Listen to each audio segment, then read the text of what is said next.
Hi everyone, I'm Shelly from There's No Place Like Home at redheadmom8.wordpress.com. Today I'm really excited to bring you a review of Beautiful Feet Books Early American History, and this is for intermediate grades. I actually use this with my 4th, 5th, and 7th graders, not 7th-year-old, 7th grader. And let me just tell you that for years I've heard about Beautiful Feet books. And I always assumed for some reason that it was a unit study. But what I actually found when I got it is that it is a literature-based approach to history. And if you have watched any of my other videos or read my blog, you know that I am a relaxed homeschooler. I'm also very eclectic in that I take a lot of approaches and use them all. For example, I use a lot of unit studies. I use a lot of hands-on activities. And I also use a lot of read-alouds, which, yes, goes right in with the literature-based approach. And I've got to say that my favorite part of homeschooling is our read-alouds. So when I actually found out that Beautiful Feet Books is a literature-based approach to history, I was ecstatic. Because first of all, what I'm going to say is that when I teach history to my kids, I shouldn't even say that I teach it to them. I don't use textbooks. Usually when we learn history together, that's what it is, we're learning together, we usually either use unit studies or read-alouds. And it usually is through read-alouds that we learn the most history. And usually I just go to the library and try to find a book in the time period that I want. But what I really like about Beautiful Feet Books is that they have this book in chronological order. This series actually starts out with the Vikings and it ends up in pre-Civil War era America. So it takes you chronologically through, and what I really like is that I don't have, if I would decide to do this period of history, if I would say, I just realized I have black paint on my hand, so please excuse that. But anyway, if I wanted to do this period of history with my kids, I would end up going to the library and I would be so undecided as to what books I should get, because there's a lot of stuff that goes on in history, not even just early American history, in all of history. So part of what I really like about this is that they have the books lined out in chronological order for you, and they bring you really quality literature to share with your kids. So I'm just going to show you some of the books that they use with this Beautiful Feet Books curriculum. This is not all of them. This is just some of them. I just want to give you an idea of the sorts of books that you would be reading with your kids. The first one is A Child's First Book of American History. Now, yeah, this is thick, but this is something that you basically read one chapter before you start a new living book. For example, I read chapter 1. It just gives you kind of a synopsis of Leif Erikson and the Vikings. And then you read that one chapter, and then the next time that you use Beautiful Feet Books, it would be going into the Vikings living book, which is this one. So this one, it gives you a synopsis of whatever new person you're going to be learning about. And what I really like about it is, look at these pictures. I'm a very visual learner, so are my kids. So we really appreciate when there's color in the books. It really adds some excitement and it just brings life, I think, to the stories. So I really, really enjoyed this book with my kids. Now, I already showed you that for the Vikings, this is the one that we read. It's the Vikings. It's by Elizabeth Janeway. And this is a chapter book. Now, first of all, let me say that Beautiful Feet Books is meant to be used 3 times a week. I used it twice a week usually, sometimes 3 times a week, just because that's the way that I homeschool. And I didn't want to change everything around. So as always, I just tweaked it a bit, which actually worked out great for us.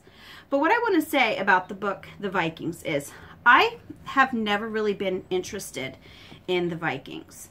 But this book, really, even as the mom, you know, not even just the kids, but as the mom, I am so into Vikings now. Like, I'm watching shows all the time. that are about the Vikings. I'm just specifically picking things out. I was really excited to find out that Rick Riordan, who wrote the Percy Jackson series, also has a series on Norse mythology. So we actually did start reading that one together too. So I just want to say that it's a chapter book. There are no pictures in this one, but I just really love it. It really brings the characters to life, because I always pictured Vikings as just being sort of barbarian warriors who don't care about anything but killing. And now this, of course, is historical fiction, but it really brings the characters to life, and it really helps you to understand that, you know, they had people that they loved, they had families, they were loyal to the people in their group.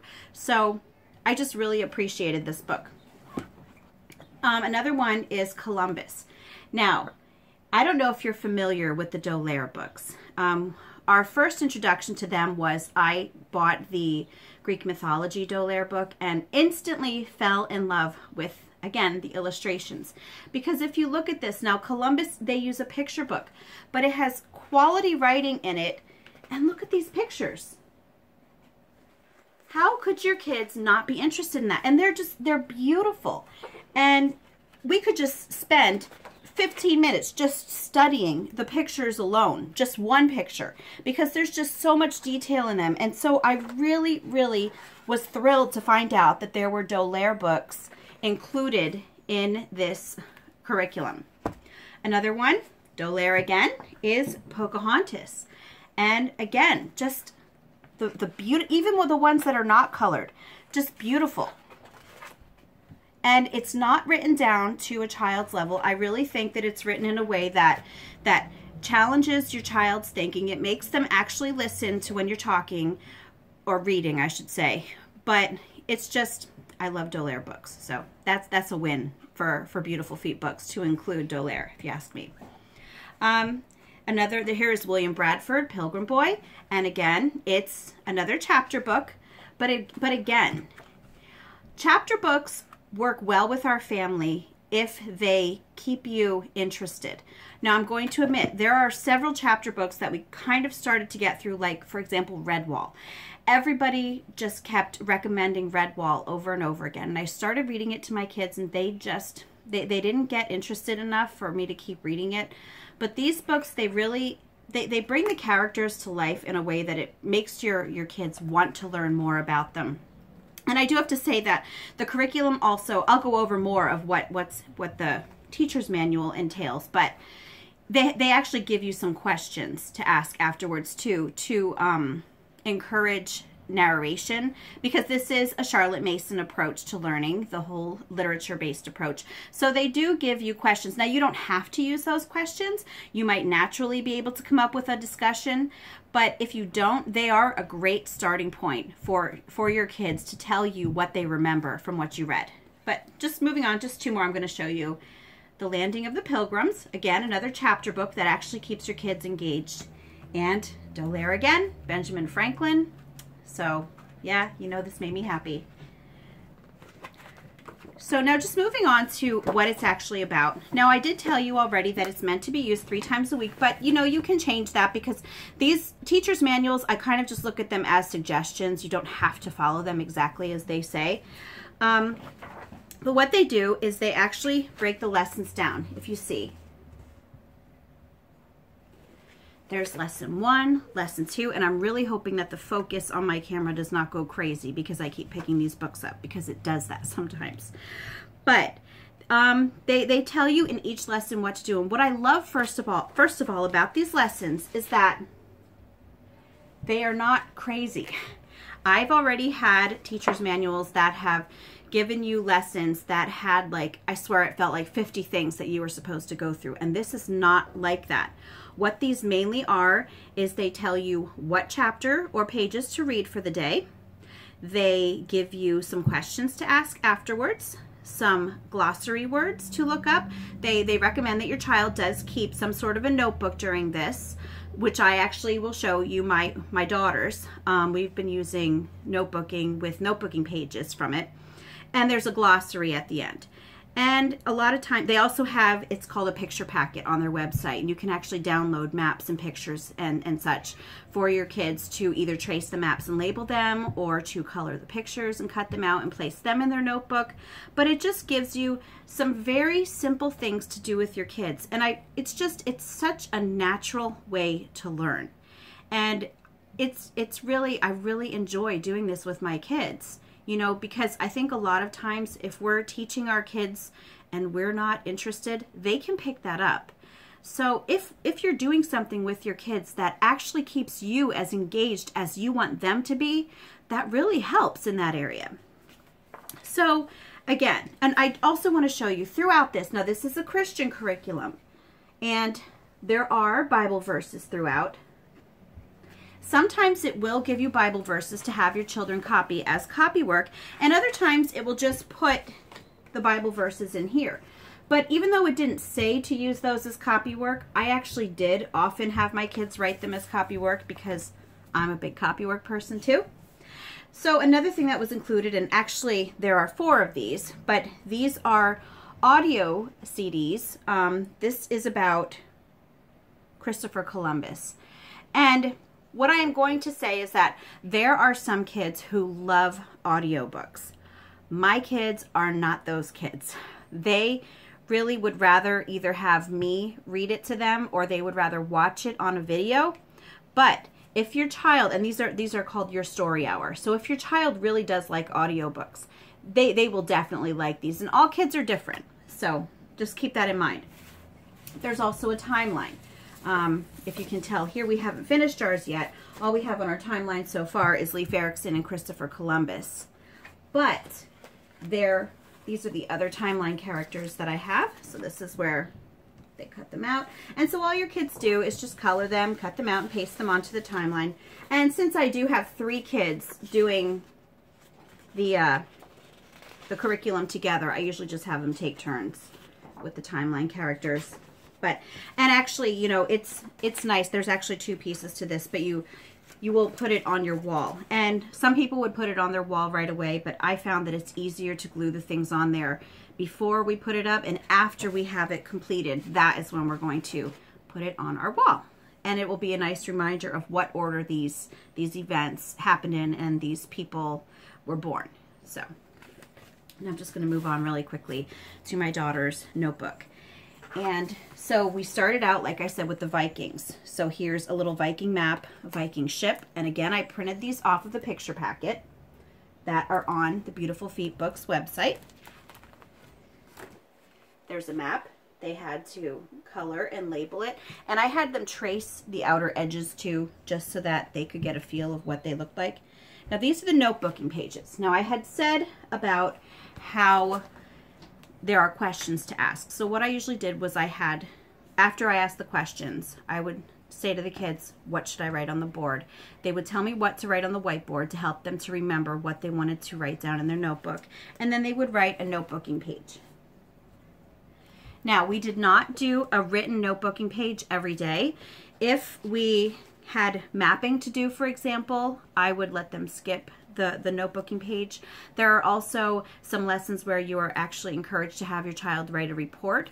So in those times, I did not have my children complete a notebooking page. They were just busy working on and refining their reports. So this wasn't the pages themselves, the written pages were not things that we did every day. But I also let them include pictures too, as long as obviously it has to do with what you read about that day. But I did let them include pictures also. And I'll just show you the glossary in the back. They do encourage you to keep a glossary in the back of the notebook. Now, how you do that is up to you. We've been keeping the glossary in the back of each section. For example, one after the Vikings, one after Columbus, and so on. Or you can just have your glossary all together in the back of your whole notebook. But this is their Vikings glossary. It's just some of it. And you see those are the words. And my kids, we have never done a lot of dictionary drill. in our house. So this was really a nice introduction to dictionary drill. And yeah, I did let them use their phones as the dictionary, because in this day and age, that really is where you would turn to for a dictionary. I don't know of many places that would actually have a book dictionary. And that was hard for me because I am a book person. I am not a technology person, but I had to be realistic about it.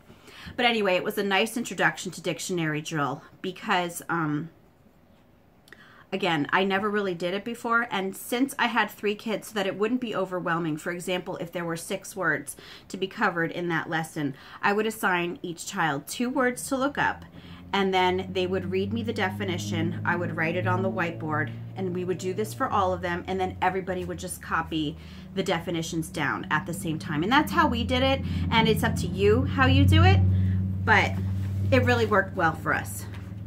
So I forgot to tell you that I will have a review on my blog today.